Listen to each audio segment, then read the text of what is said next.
대법원 내규도 위반했습니다. 예단이 없다면 하기 어려운 도발입니다. 대법원 판례를 충실히 따른 원심을 대법원이 파기한 것입니다. 분명한 건 이 후보가 김문기와 골프를 치지 않았다고 말한 적이 없다는 사실입니다. 무엇보다 법률심인 3심에서 사실에 관한 판단을 했다는 점에서 법 위반 가능성도 있습니다. 사법부는 주권자의 시간을 존중하며 사법적 자제를 했어야 마땅합니다. 조희대 대법원장을 포함하여 유죄 의견을 낸 나머지 10명은 전원 윤석열 전 대통령이 임명한 사람들입니다. 이 대법관 10명이 지기현 판사의 든든한 뒷표였습니다. 미국의 주 법원 판사처럼 선거로 판사를 뽑을 수도 있습니다. 이 대법원의 판결에 대해서 헌법소원을 열어주는 겁니다. 네. 이거 열어주면 대법원은 이제 완전히 이상해서 대법원 완전 밑으로 가는 거거든요. 총을 든 7.2 쿠데타가 실패하자 법으로 쿠데타를 시도하고 있습니다.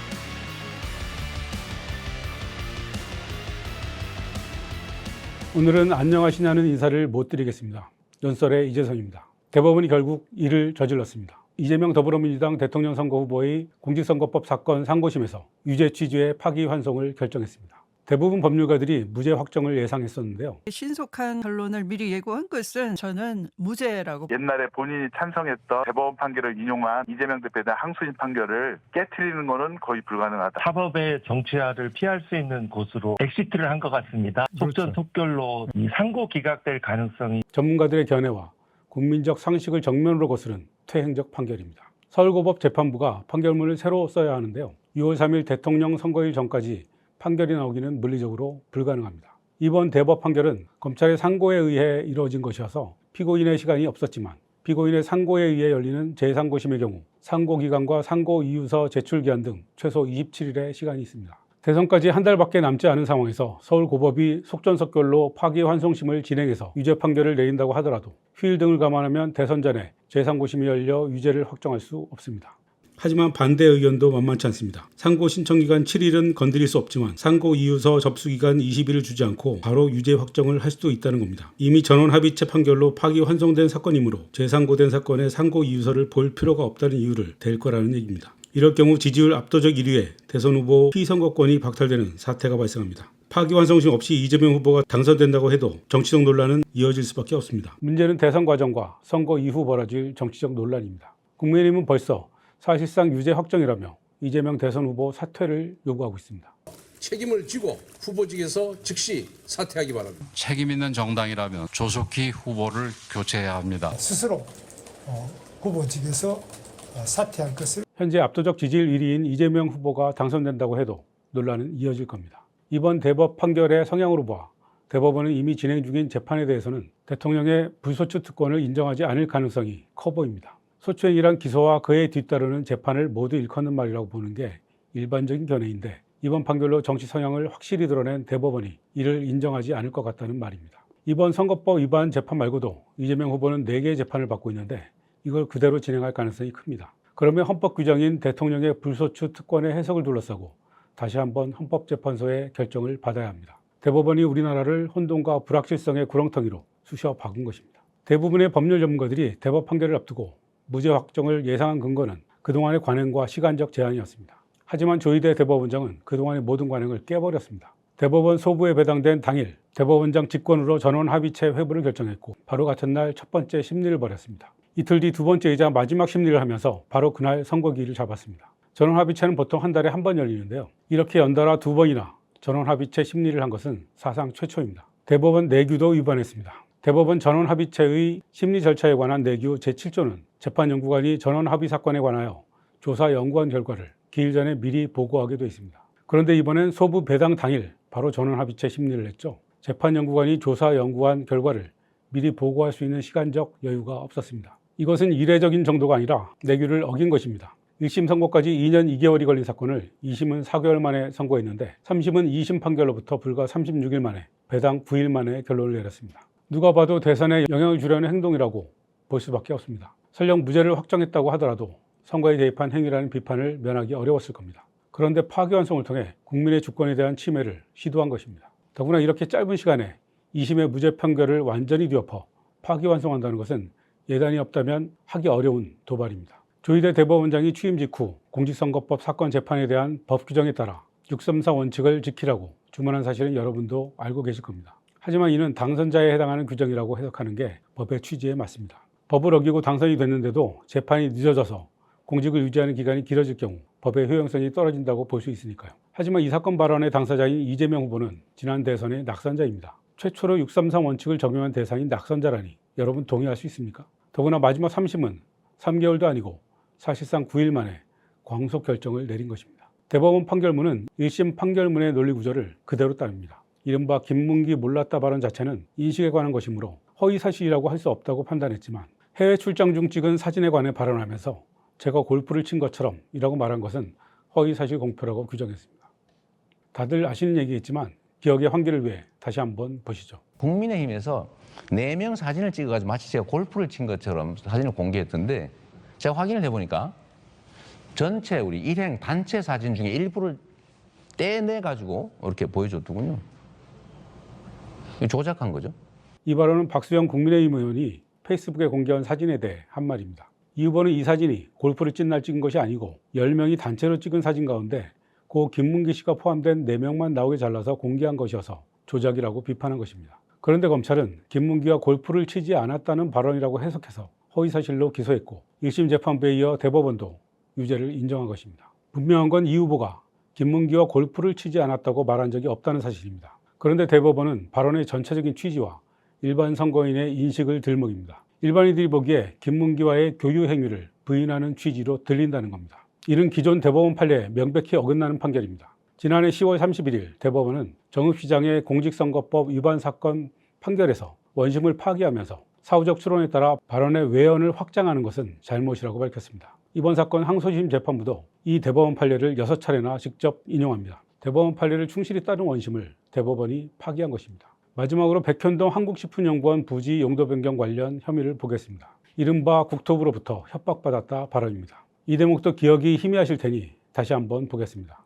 당시의 정부 방침은 뭐였냐면 앞으로 5개 공공기관 부지에 대해서는 정부가 요청하면은 다 바꿔줘라. 주상복합비를 지을 수 있도록. 국토부 장관이 도시관리계획 이거 변경 요구하면은 지방자치단체장은 반영해야 된다. 의무조항을 만들어놨습니다. 이걸 가지고 만약에 안 해주면 직무유기 뭐 이런 걸 문제 삼겠다고 협박을 해서 제가 그때 낸 아이디어가 뭐냐면 반영은 해주는데 다 해주란 말은 없으니까 조금만 반영해 주겠다. 이렇게 또 다시 기자회견을 해가지고 사실은 성남시 공공기관 이전 부지 5곳이 매각이 몇 년 동안 불발됐던 거예요. 항소심 재판부는 일부 과장이 있긴 하지만 의견 표명이지 허위사실 공표로 보기는 어렵다고 판단했는데요. 대법원은 이에 명백히 배치되는 허위의 발언을 하였습니다.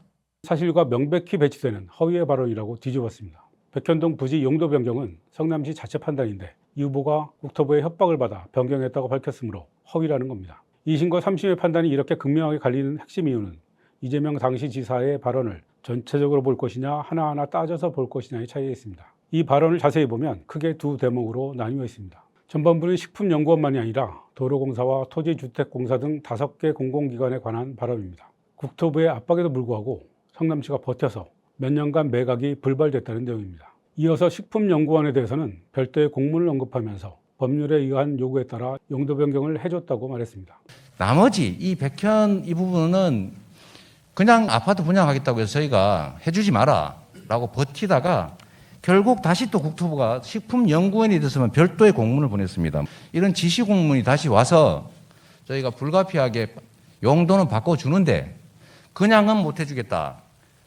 공공기여를 할 거를 내놔라고 해서 저희가 약 8,000평 정도의 R&D 부지를 저희가 취득했습니다. 의무조항에 관한 발언은 용도 변경을 해주지 않았다는 말을 하면서 나온 것이고 식품연구원 용도 변경과는 상관이 없는데도 검찰은 중간을 생략하고 앞뒤를 이어붙여 의무조항 때문에 용도 변경해줬다고 짜깁기 해서 기소했고 대법원이 이를 받아들인 것입니다. 이건 사실관계를 비튼 것입니다. 처음에 성남시가 박근혜 정부의 압박에도 불구하고 식품연구원을 포함한 5개 공공기관의 용도 변경을 거부하고 몇 년간 버틴 건 명백한 사실입니다.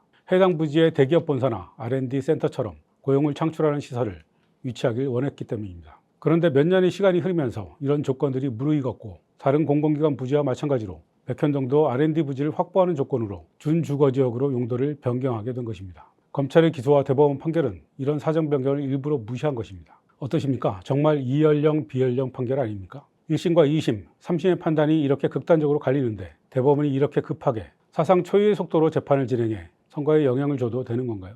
게다가 얼마 전 있었던 대법원 판결까지 뒤집으면서요. 법의 안정성을 흔들고 사법의 정치를 끌어들인 최악의 판결입니다. 무엇보다 법률심인 3심에서 사실에 관한 판단을 했다는 점에서 법 위반 가능성도 있습니다. 선거법으로 후보자의 말을 규제하는 이유는 대법원이 밝힌 대로 후보자의 공직 적격성에 대한 선거인의 정확한 판단을 그르칠 우려 때문입니다. 주권자의 판단을 보장하기 위한 것입니다. 사법부는 주권자를 대신해 그 말이 처벌할 정도인지 아닌지를 결정하는 것입니다. 그런데 1심과 2심 결론이 극명하게 갈린 데 이어 대법원에서도 다수와 소수 의견이 정반대로 갈렸습니다. 이런 사안이라면 주권자의 판단을 존중하는 게 우선입니다. 그동안 1, 2심 재판을 국민이 지켜봤고 이에 대한 국민의 판단은 지금 이 후보가 받는 정치적 평가에 반영돼 있습니다.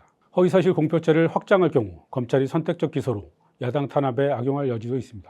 더구나 지금은 대선이 한 달 앞으로 임박한 시점입니다. 새로운 권력을 창출하는 고도의 정치적 과정이 이미 시작됐습니다. 특히 이번 대선은 내란을 극복해 조속히 나라를 안정시켜야 하는 비상한 상황에서 치러지는 대선입니다. 선출되지 않은 권력인 사법부가 여기에 끼어들어 영향을 미치는 건 대의민주주의 원리에 어긋납니다. 사법부는 주권자의 시간을 존중하며 사법적 자제를 했어야 마땅합니다. 이훈구 대법관과 오경미 대법관의 소수 의견이 이 점을 통렬히 지적합니다. 설령 그 혼재 영역에서 이루어진 사법적 판단이 법적으로 정당하더라도 정치 집단 사이의 이해관계가 첨예하게 대립하는 사안에서는 법원이 선거에 개입하였다는 비판에 놓이게 될 우려가 있다. 정치적 발언에 대한 법원의 법적 평가는 이를 수긍하는 국민들과 그렇지 아니한 국민들 사이에 새로운 갈등과 분란을 촉발할 수 있다. 이번 대법원 판결을 사심 없는 공정한 판결이라고 믿는 국민은 많지 않을 겁니다. 선거법 재판을 조속히 매듭짓겠다는 대법원의 명분과 달리 되레 혼란만 가중시킨 셈이 됐습니다. 대법원의 무리수로 이제 사법부에 대한 신뢰는 돌이킬 수 없는 수준까지 무너질 위기에 처했습니다. 판결에 참여한 대법관 12명 가운데 무죄 취지의 소수 의견을 낸 대법관은 단 2명입니다. 둘 다 문재인 전 대통령이 임명한 사람입니다. 조희대 대법원장을 포함하여 유죄 의견을 낸 나머지 10명은 전원 윤석열 전 대통령이 임명한 사람들입니다. 대법원 판결로 한 가지 깨달은 사실이 있습니다. 지규현 판사가 내란 우두머리 윤석열의 구속을 취소할 수 있었던 배경을 알게 된 것입니다. 이 대법관 10명이 지규현 판사의 든든한 뒷배였습니다. 형사소송법을 일부러 잘못 해석해 구속기간을 날이 아닌 시간으로 계산하는 만행을 저질렀는데도 사법부가 조용한 이유가 있었습니다. 조희대 대법원장은 12.3 비상계엄 선포 때도 아무 말도 하지 않고 침묵했습니다. 전직 대법원장을 포함해 판사들까지 체포 대상으로 노상원 수첩에 등장하고 서울 서부지법에 폭도들이 난입해 건물과 집기를 부수고 영장 판사를 잡겠다고 소리치고 다녔는데도 유감 표명 한 번 한 적이 없습니다. 그런데 이제 와서 대선에 개입하겠다고 작심하고 달려든 것입니다. 철두철미하게 정치적인 판결입니다. 이들 대법관 10명이 마치 국민을 향해 그래서 너희들이 어쩔 건데 라고 노려보는 것 같습니다. 윤석열 탄핵 헌법 심판 과정에서도 사법개혁 필요성이 제기됐었는데요. 이제 더욱 본격적으로 목소리가 터져나올 것입니다. 벌써 대법원 판결에 대해 헌법재판소에서 한 번 더 판단을 받을 수 있도록 불복 절차를 두자는 주장도 나옵니다. 미국의 주 법원 판사처럼 선거로 판사를 뽑을 수도 있습니다. 법원에서 가장 아픈 부분이 뭔지 아십니까? 뭐예요? 지금은 대법원이 3심을 하잖아요. 이 대법원의 판결에 대해서 헌법 소원을 열어주는 겁니다. 아, 헌재로 갈 수 있게. 불복수단을 둔다. 불복수단을 주는 이거 열어주면 대법원은 이제 완전히 위상에서 대법원 헌재 밑으로 가는 거거든요. 조희대 대법원에 이거 신뢰 못하기 때문에 저는 헌법 소원에 대해서 전 재판도 넣어야 된다. 이거부터 저는 아마 국민들이 시민운동 벌일 것 같아요. 대법원이 선고를 시작한 오후 3시로부터 1시간이 지난 오후 4시 한덕수 대통령 권한대행 총리가 사퇴를 선언했습니다. 대선에 뛰어든 것입니다. 이재명 후보에게 무리하게 유죄 굴레를 씌운 대법원 선고와 한덕수 대행의 출마를 위한 사퇴가 1시간 차이로 생중계된 것은 단순한 우연일까요? 5월 1일은 대법원이 정치에 개입한 흑역사로 영원히 기록될 것입니다. 선출되지 않은 권력의 사법 쿠데타가 진행 중입니다. 총을 든 친위 쿠데타가 실패하자 법으로 쿠데타를 시도하고 있습니다. 악은 지치지 않습니다. 정말 너무나 지긋지긋하지만 우리도 지치지 말아야 합니다. 이 나라의 주인은 몇 명의 판사나 검사가 아니라 국민이라는 사실을 역사의 법정에 아로 새겨야 합니다. 지금까지 논설이었습니다.